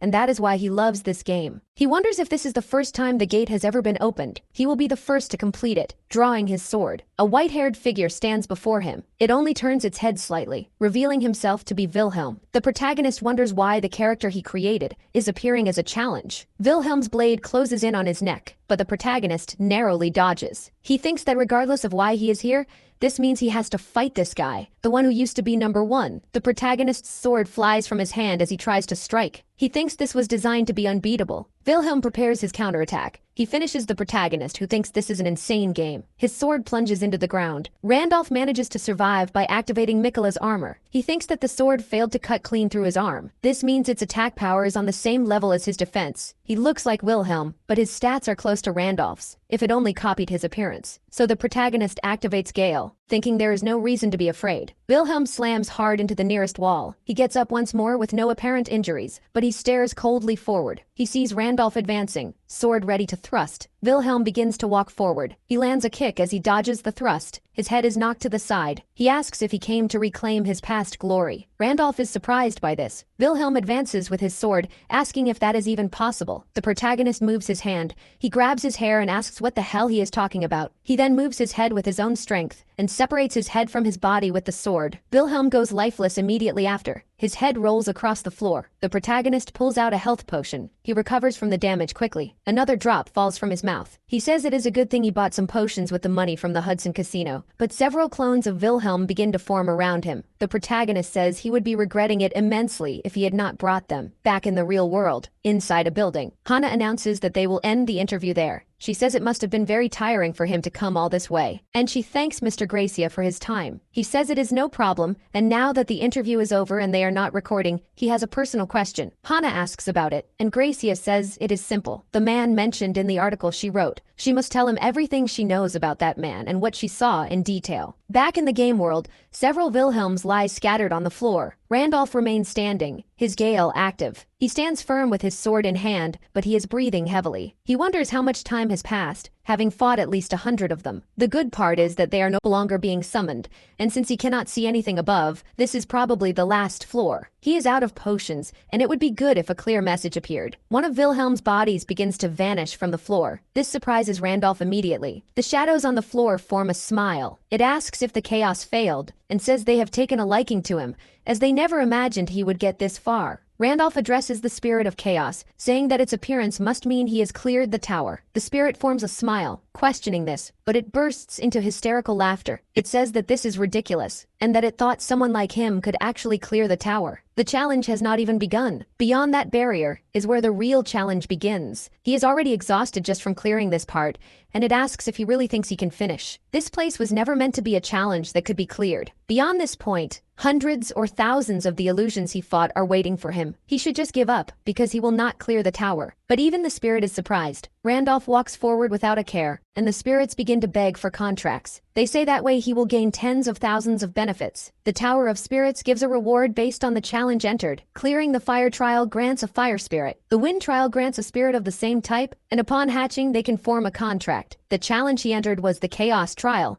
and he thought the reward for clearing it would be a chaos spirit egg. Spirit eggs are rare, and this would be the first in history, so the reward must be of the highest tier. But they want a contract before he even finishes. If that is the case, then beyond this door lies a reward even better than the chaos egg, and so he steps inside. He says they clearly told him there were more of the things he fought on the other side. It will certainly be difficult since he used all his potions fighting, but he has memorized their patterns to the point of nausea. Now he does not need potions or anything like them. He will dodge the patterns he learned thousands of times, and by doing so, he will clear the tower. The spirit is perplexed by this, saying it did not expect him to challenge the tower over something so ridiculous. He really is the kind of idiot they like. Back at the entrance portal of the tower, the protagonist wonders what this place is. The system completes the main quest and begins to calculate the results. The spirit says he really did manage to climb the tower, and it offers its most sincere congratulations. His friends are still alive too. The protagonist asks if that whole speech about the real challenge was a lie, and the spirit confirms it. If he had made a contract, he would have been trapped for the rest of his life. The protagonist sheathes his sword, saying they are good at lying. The spirit comments that they have always enjoyed it. However, he must have received a hint when he cleared the challenge, so that was that. In any case, he should take his well-earned reward, and it tells him to hold out his hand. The protagonist has cleared the Tower of Chaos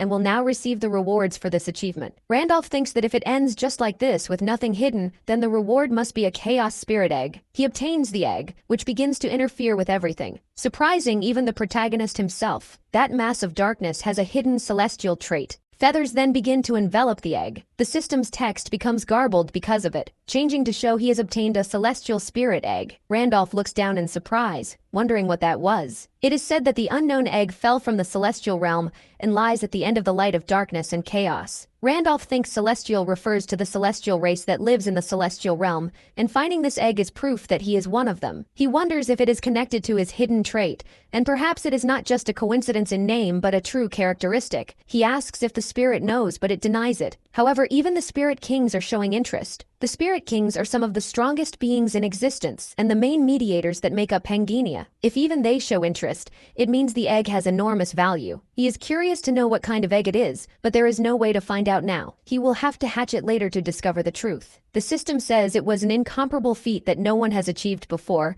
and his score was 240 points. His rewards are enhanced several times over because of the excited constellations. The protagonist thinks they are the ones from the time of the 100 stars. Some constellations also show interest in the sanctuary of Dramut, but to think that 5 of these powerful beings have taken an interest. They are beings who play important roles in the world of Pangania, and it is always beneficial to be on their good side, as they assign special quests and improve rewards. In the game's lore, he heard they enjoy stories told by humans, and he thinks this means they liked the challenge of chaos he displayed. The level of the rewards is being transcended due to the constellations. He can choose 2 rewards from the 20 listed below. Sometime later, Isabella and Hudson clear the tower and emerge. Isabella receives a wind spirit egg, and Hudson receives a water spirit egg. The number of spirits received as a reward is decided randomly. By a stroke of luck, Isabella gets 2 and decides to fulfill her promise to the Dryads. If they one day hatch the wind spirit and release it in the forest, the Bazrock forest can return to life. In addition, as a token of their gratitude, they give them the best elixir, the mandrake. It is made from a 1,000-year-old herb that has absorbed the forest's vitality. Naturally, the Dryads. Naturally, they give it to Isabella, who becomes even stronger. The quest is complete. He earns the title Friend of the Dryads and a meeting point in the forest. He also takes first place in the tower climbing rankings. He obtains the privilege of the Guardian Wall, and his grade is improved. Using the cart hydrogen, the group advances once more. Randolph faces the Guardian Wall that protects his disconnected body from danger,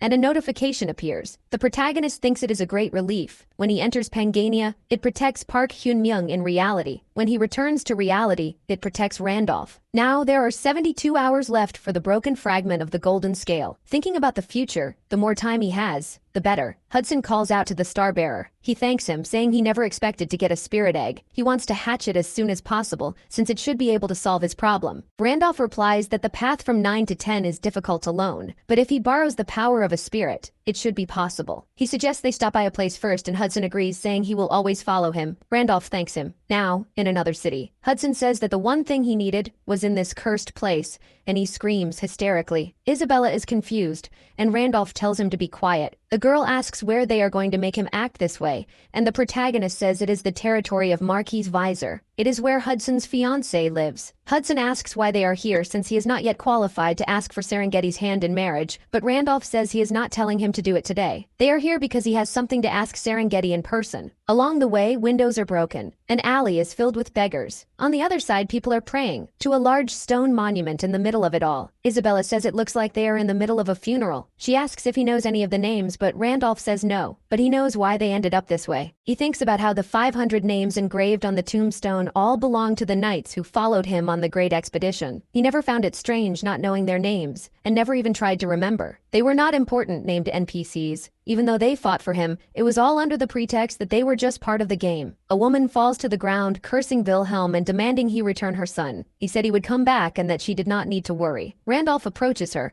and Isabella asks where he is going. The mother screams, asking how he could, but suddenly her consciousness fades. She collapses, falling right after, but she is caught by Randolph. Everyone in the village shouts that Grandma May has fainted. Isabella approaches the Starbearer, but Randolph just says they will go to the relief station, at the station of the goddess's church. Hudson comments that there are many patients here, but there are very few people at the relief station to help everyone, and he wonders how a major city can be so short-staffed. It seems there is a problem with how it is being managed. A priest asks if they are the outsiders who brought Sister May. He says they could have just walked by, but they are very kind. Hudson just agrees, seeing the priest's radiance, but then he gets close to his face. He comments that to operate the relief station, they are collecting donations from visitors, and if they could donate 50 gold, it would be a great help. Randolph says that a relief station organization run by the church should be funded by the city's treasury. And even though gold moves through Arcana daily, it makes no sense to demand a normal citizen's monthly salary as a fee. The priest says they have no choice. Andrew says that from now on,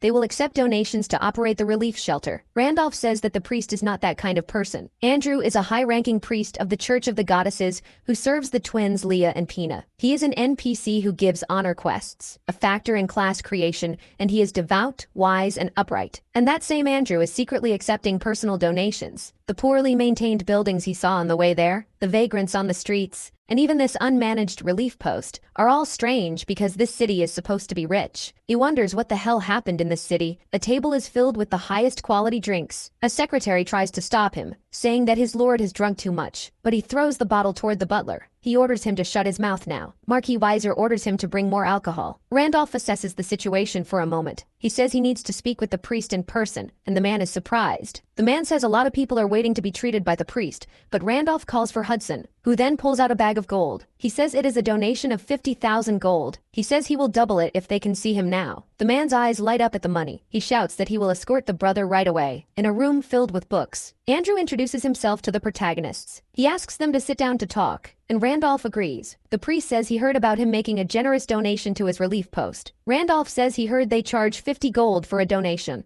and figured a normal amount would not be enough. Andrew asks if he is disappointed to find just a greedy old man, adding that he is truly ashamed. Randolph replies that he is just curious about how a relief post in a giant city like this one has become so desperate for money. Andrew maintains his straight posture, but he says he heard Randolph brought in Sister May after she collapsed. Her only son joined the great expedition to the demonic continent and never returned. Since then, she lives with that pain. And not just her, but many people lost family and friends, since countless knights who admired Wilhelm never returned. And so the cavalry lost countless talents and consumed resources as war funds. It was a prosperous city that could have recovered. The real problem began when Serengeti, his blood relative, returned. She returned having lost both her legs, but for some reason she remains unconscious. Many priests tried to awaken her, but nothing worked. They tried every method, but nothing changed. Because of this, the city's finances hit rock bottom, and the Marquis was manipulated by swindlers, incurring enormous debts and using the territory as collateral. After that, his lordship fell into despair and was ruined. As a result, all city subsidies were cut, and now this is the only relief post. If it disappears, every patient will be abandoned. That is why they shamelessly demand donations, even from brothers like him who help Sister May,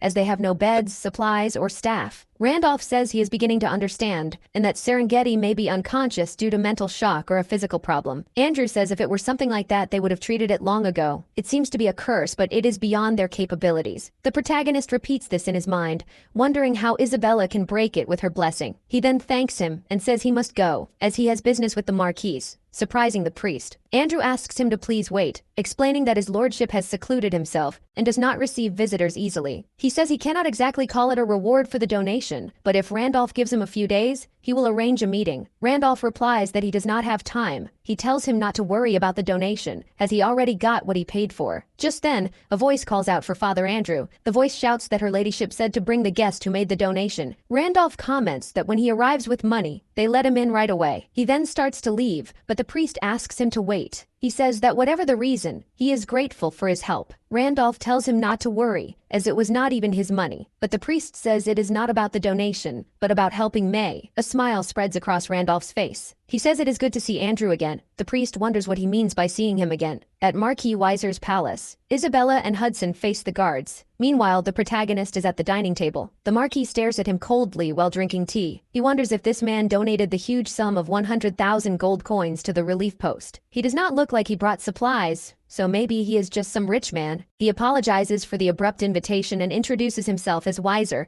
the Lord of the Garden of Knights. Randolph thinks that he has really changed a lot on the outside. Weiser was once a knight who made a name for himself across the continent with his exceptional skill. With his help, his daughter Serengeti was able to attain a star and transcend. She rose to the ranks of the strongest on the continent. Because of this, the House of Marquis Weiser established its position and maintained its power within the kingdom of Balran. And in gratitude, Weiser swore his loyalty to him. Visor was the type to repay grudges with the sword and kindness with loyalty. But now, Randolph does not know if only his appearance has changed, or if his heart has too. The Marquis says that Randolph must already know why he was invited. The garden is facing great financial difficulties, and he would like to propose something mutually beneficial. Randolph refuses, saying he will heal Serengeti. Visor is surprised by this, but then he bursts into hysterical laughter. He says he was mistaken, thinking he was just some rich young master. He says he has heard the rumors across the continent that if you mention the Marquis's daughter's name, he will throw money at you. He then shouts, asking how much he will have to pay to heal her. But then he slams the table hard. He says he has already been deceived by scum like him and has lost too much. He demands to know what more he has to offer to satisfy him. He says this is a waste of time and orders the guards to tear out the swindler's eyes. Randolph says he does not need money and tells him to hear him out. He says he cannot guarantee it, but there is a chance he can cure her. Visor calls it an innovative approach and asks why he would do it, assuming he could even cure her. Randolph says it is a debt he is paying to him, and also one he is there to collect. He introduces himself as the successor to Wilhelm, the Night King he swore loyalty to. He says to take him to his daughter because he has a question for her, and in exchange, he will cure her. Visor laughs, saying he calls himself the successor to the Night King. The continent is infested with people who call themselves successors, so he orders them to take his life and the lives of the other two outside. One of the guards advances on him with his sword. Randolph just shifts his gaze towards him, slamming the teacup on the table. He blocks the guard's strike while ordering them to prepare the location, because he is going to prove that he is the true successor of Wilhelm. Visor watches everything that is happening from above. Two people meet in the arena. Hudson questions what is happening to cause a duel, and Isabella says he has always been unpredictable. Randolph stretches his neck, ready for the fight. Then he analyzes his opponent. He has a set of armor blessed by a high-level priest and is fully prepared for this. The soldier questions if he really is the successor to the Night King, and says if he is lying, he should confess and ask for forgiveness, as he might be spared. Randolph says it does not matter, and tells him to just keep his promise to keep his identity secret and not tell anyone who he lost to. The soldier swears on his honor as a knight that this will not happen, and he advances with a thrust, saying he wants to see the skills of the self-proclaimed successor to the Night King. Randolph dodges, thinking he is fast. The swordsman changes the trajectory of his strike, trying for a clean cut as the protagonist evades. He reflects that many high-level knights were exterminated due to the Great Expedition, but even this guy has better stats than him right now. And with this difference in equipment, he cannot underestimate him, as the knight holds his sword to prevent the draw, and so he tries a downward strike. The arc of his strike then approaches. Randolph grinds his teeth in anger, blocking the sword's hilt with his head. Everyone is surprised by this action, saying he never imagined he would stop his sword with his head. He is not a fraud, but a true lunatic, as Randolph looks at the man with a hateful expression. Visor says his movements are decent, but they are nothing more than cheap tricks. He has seen countless idiots claiming to be successors to the Night King just to take advantage, but his swordsmanship cannot be replicated, and having seen it firsthand, he can say it surpassed human logic. Unless he shows a technique on that level, he cannot claim to be his successor. The guard parries the blows, commenting that he is different from the scoundrels he has seen and is certain he has talent. He tells him to admit his lies and join his command, promising to ask the Lord to forgive his sins, but Randolph says he is too confident for someone with the upper hand. The soldier replies that he must understand these are the Lord's orders. He adds that he does not feel good about it, but Randolph interrupts him with a high kick. He draws his sword and says he will show him his super powerful items as well, then he thrusts forward. The soldier is surprised by this. Randolph flings Michaela's sword away. He draws two extreme iron swords. Everyone wonders about the dual weapons. Hudson wonders when he got a weapon like that. The protagonist begins to pressure the guard with heavy blows. The soldier thinks the timing of his attacks has shortened and that he is trying to win with speed. However, his armor is only getting scratched. He comments that this is far too weak. A two-handed sword is slow but has high attack power, enough to cause light damage through armor, but dual swords deal little damage. Instead, he only needs to defend a few areas, but the protagonist then cuts through his sword. The soldier is left completely unable to understand what is happening. Randolph pulls Michaela's sword from the ground. The man asks if he even changed. The protagonist tells him to watch closely because he will now show him the true sword of the Night King. Previously, when he was in the Tower of Spirits, he could choose 2 rewards from the lists, but then he notices something different. An experience boost is granted thanks to the Extreme Iron Sword. It is a transcendent version, which means its stats are lower but its effects are powerful. He can choose 2 rewards, and receive the extreme set bonus. And so, he acquires the weapons. All his skills level up, and now they will have better effects. On top of that, he can read memories from his constellation, recreating part of the swordsmanship of the Night King, Wilhelm. Back in the present, Randolph continues his assault. The soldier tries to defend against the relentless blows, but the protagonist shatters his stance. The soldier wonders what kind of movement technique this is. He is at a disadvantage. He needs to stop this and create distance. But Randolph wants to know how it feels to be surrounded by threads. If he tries to create distance, the protagonist comes at him with dual swords. If he uses his strength, Randolph uses the two-handed sword to break his balance. He wonders if a swordsmanship like this even exists, one that does not stick to a single form. It is as if space itself submits to him. Humans are stunned when they face the incomprehensible, entering a state where they can do nothing but watch. This applies to everyone in the training grounds, even to the knight facing him. His neck is damaged by the Sword King's secret technique, the world-destroying blow, a perfect slash. The smoke begins to dissipate. The protagonist holds his combat stance, but the soldier drops his sword. With his neck bleeding, he says that he has lost this fight against the protagonist. Randolph keeps his head down, catching his breath, but he shouts, asking if he needs to show them anything else. The secretary calls out to his lord. Weiser then addresses Lucas. He tells him to treat the man with respect as he bows, for he is the successor to Wilhelm, the venerable knight. In a white room inside the mansion, Serengeti lies resting, and the Marquis explains that she has been this way since they returned from the Great Expedition. He tried everything to wake her, from famous elixirs to renowned healers, but the curse is too powerful. Randolph stares at her body on the bed. He activates his great sage ability. Just as he thought, she is under the Demon King's curse. Of course, not even the Saint or the Holy Emperor could do anything, but an exorcism using stellar energy might work. Weiser says he does not doubt it, but asks if there is any way to wake her. Randolph replies that he will try just once. He brings his hand close to her head. He then bestows the blessing of the stars upon the girl. Weiser is stunned by this. All of the protagonist's stellar energy is consumed. It is not enough to break the Demon King's curse. Instead, the curse's hold is temporarily lifted. Serengeti slowly opens her eyes. She asks where she is now. Weiser grinds his teeth. He leans over the bed, asking if she is truly awake. His daughter speaks softly, and her father asks if she recognizes him. Serengeti turns toward Hudson, leaving her father confused. He demands to know who this man is. Hudson grinds his teeth before he speaks. He asks for her forgiveness for being so late, and he calls out Serengeti's name again. He thought that as long as she was alive, it would be enough, and if he became a council member, he would be recognized by the Marquise. If she had lost half her body, he would become her legs, because as long as she was alive, he would take care of her forever. Hudson believed that if he did not give up, an opportunity would appear one day. But this is nothing more than arrogance and greed. Opportunities are not eternal, and Serengeti's body continues to lose vitality as her face loses its essence. The strong arms that once swung a sword become like a dry branch. If the Starbearer had arrived just a little later, he would have never seen her again. And so, he asks for forgiveness for arriving so late. Weiser questions what he is to his daughter. Randolph says that is enough, and while he knows Hudson cannot contain his emotions, the curse has not yet been removed. The Marquis asks if he means she could fall asleep again. The protagonist says that at best, he can maintain her state for some time, but to completely break the curse, he needs another star. To remove it completely, his stellar energy must be greater. There are only two ways, to level up or to find stars, and he needs to recover the 5 he lost. Because of the successor class's secret effect, which allows him to read a star's previous owner's memories, he must recover them immediately. If someone else gets them first, he may never be able to get them back. He has already recovered 1, leaving only 4. He must get them quickly. He needs to ask Serengeti about when he lost his life, so he tells everyone to leave, as he has something important to discuss with her alone. In the dining hall, the Marquise and Hudson meet. Weiser asks if he means they promise to marry each other. Hudson confirms, apologizing for his late introduction, but the Marquis then takes a deep breath. He says he is grateful that Hudson came for his daughter, but from now on, he will no longer be able to see her. Hudson says he knows he is not good enough, but he will soon join the council and become worthy. He asks for a chance, but Weiser replies that it is not about that. The consequences of the Great Expedition were severe. Restoring the knights in Serengeti cost a great deal of money,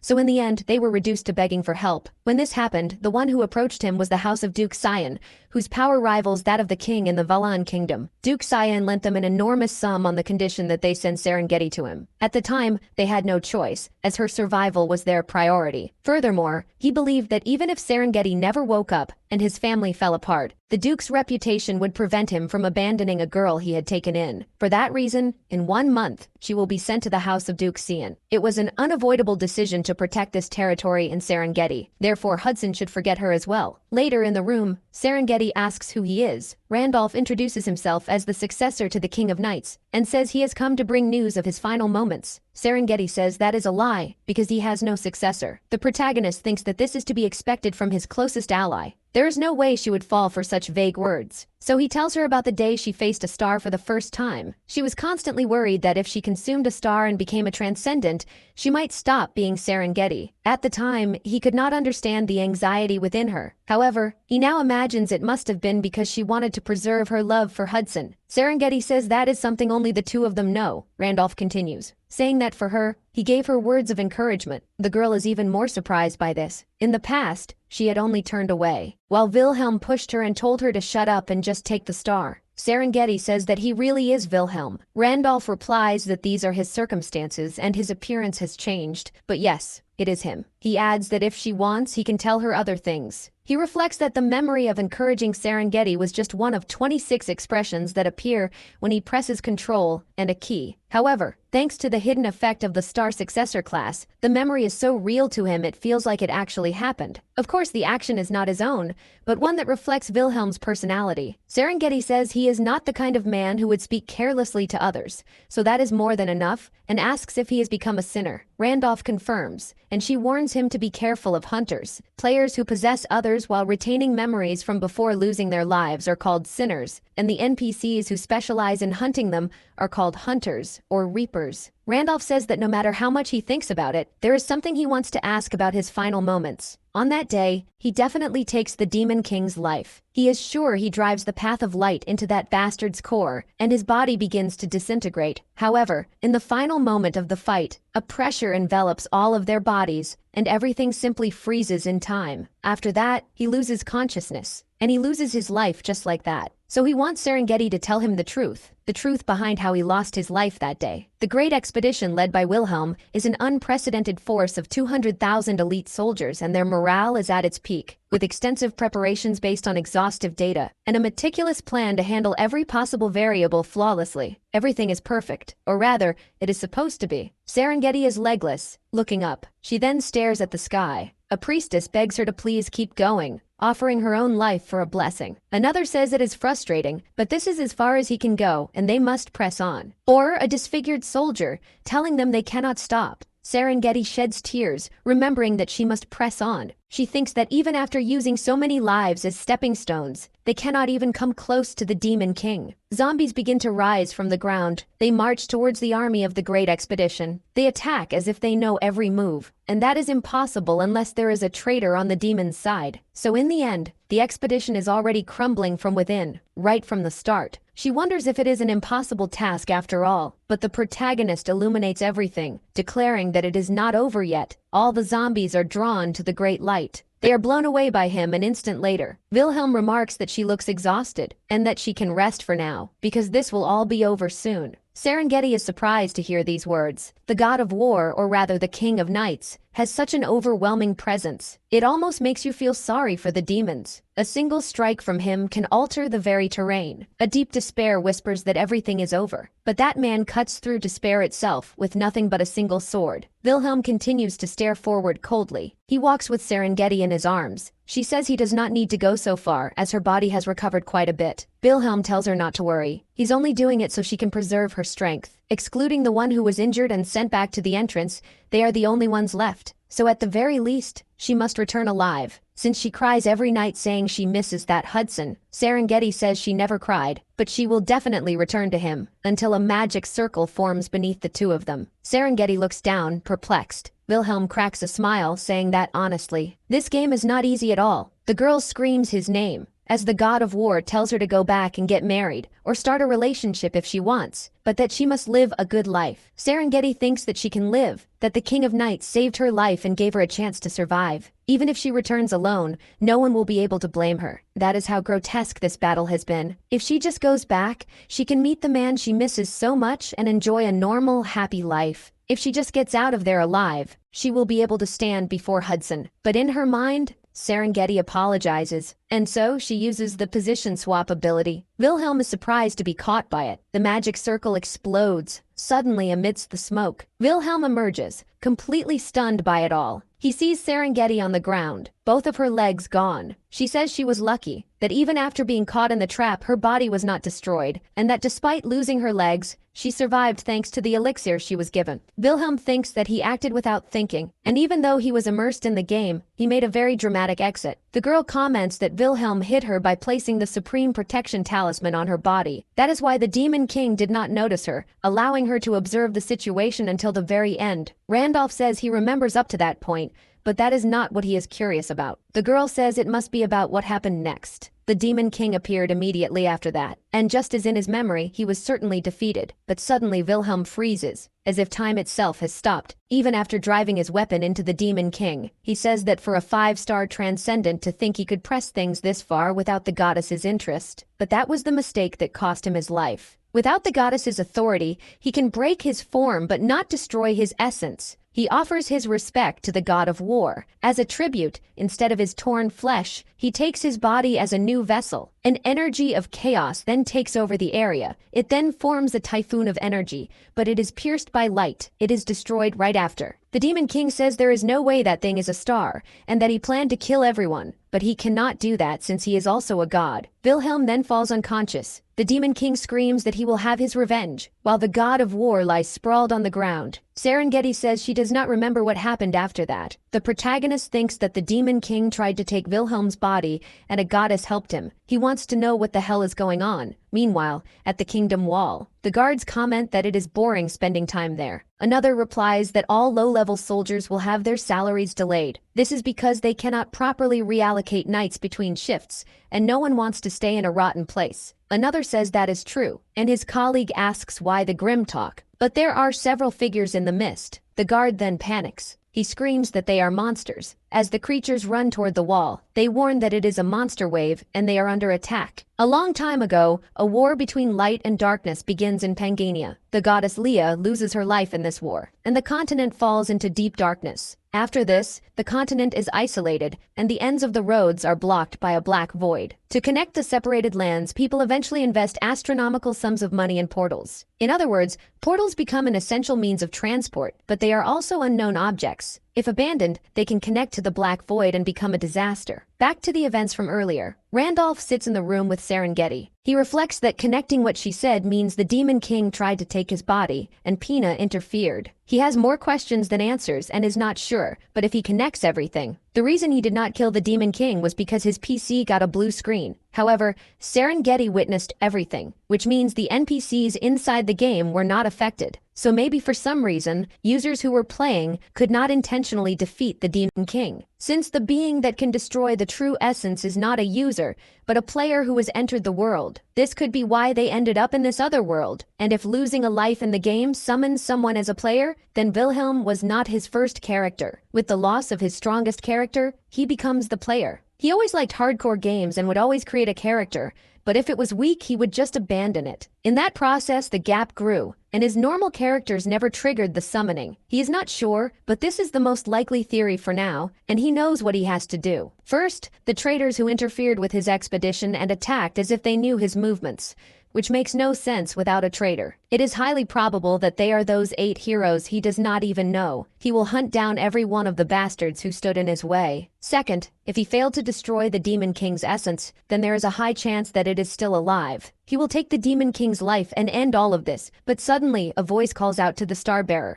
Hudson shouts that things are very bad because the city is under attack by monsters. Outside, he sees how desolate it is, with monsters all around the monument in honor of the knights. Guards try to fight against them, but they end up losing their lives in the process. Isabella says that an invasion of this scale looks like a monster wave that emerged from a nearby portal. Randolph thinks that he knew Visor spoke of the ruined city, but he even withdrew the money for the portal's maintenance. Knights ride on their horses, fighting the monsters with lances and swords. Randolph shouts the name of Marquis Visor. He turns around, calling him Wilhelm's successor. He asks if he is still in this city, while Randolph demands to know what is happening. The Marquis explains that as he can see, monsters are destroying everything, and it seems something went wrong with the 3 portals to the east, south, and west. Hudson complains about there being 3 at the same time, and Randolph says that it is madness. The Marquis says it is shameful, but begs him to lend his strength, saying that if he fights, it will be a great help. The mission to defend the city would grant honor and a lot of experience. He says the reward will be based on the completion time and